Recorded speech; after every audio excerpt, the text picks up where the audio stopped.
ଯିବେ କେବଳ ମହିଳା। 11ତମ ମାନବ ମିଶନରେ ଖୁବ୍ ଶୀଘ୍ର ରେକର୍ଡ କରିବ ବ୍ଲୁ ଅରିଜିନ୍। ଏବେ ସୁଦ୍ଧା 52 ଜଣ ଲୋକ ଏଥିରେ ଯାତ୍ରା କରିସାରିଲେଣି। ଖୁବ୍ ଶୀଘ୍ର ଏକ ନୂଆ ରେକର୍ଡ କରିବ ଜେଫ୍ ବେଜୋସ୍ଙ୍କ କମ୍ପାନୀ ବ୍ଲୁ ଅରିଜିନ୍।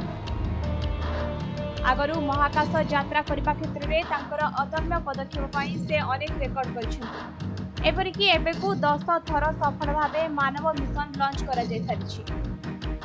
ଏଥିରେ ଏକ ସ୍ୱୟଂଚାଳିତ ରକେଟ୍ ଯୋଗେ ଅନେକ ପ୍ରତିଷ୍ଠିତ ବ୍ୟକ୍ତି ମହାକାଶକୁ ଯାତ୍ରା କରିବାର ସୁଯୋଗ ପାଉଛନ୍ତି। ଏହି ମିଶନ 2021ରେ ପ୍ରଥମେ ଲଞ୍ଚ କରାଯାଇଥିଲା। ଏଥିରେ ପ୍ରଥମେ କମ୍ପାନୀର ପ୍ରତିଷ୍ଠାତା ନିଜେ ଜେଫ୍ ବେଜୋସ୍ ମହାକାଶ ଯାତ୍ରା କରିଥିଲେ।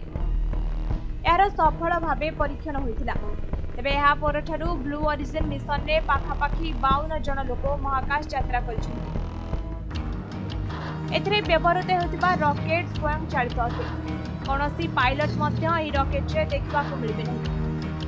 କେବଳ ଯାତ୍ରୀମାନେ ସ୍ୱତନ୍ତ୍ର ପୋଷାକ ପରିଧାନ କରି ମହାକାଶ ଯାତ୍ରା କରିଥାନ୍ତି।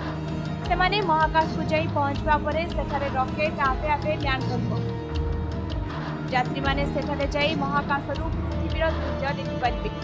ଏହାପରେ ମହାକାଶରେ କିଛି କ୍ଷଣ ରହିବା ପରେ ସେଠାରୁ ସେ ଫେରି ଆସିବେ।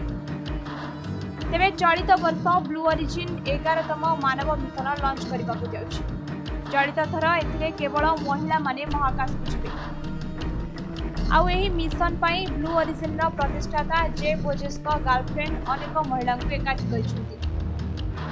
ଏଥିରେ ହଲିଉଡ୍ ଗାୟିକା କେଟି ପେରିଙ୍କ ନାଁ ମଧ୍ୟ ସାମିଲ ଅଛି।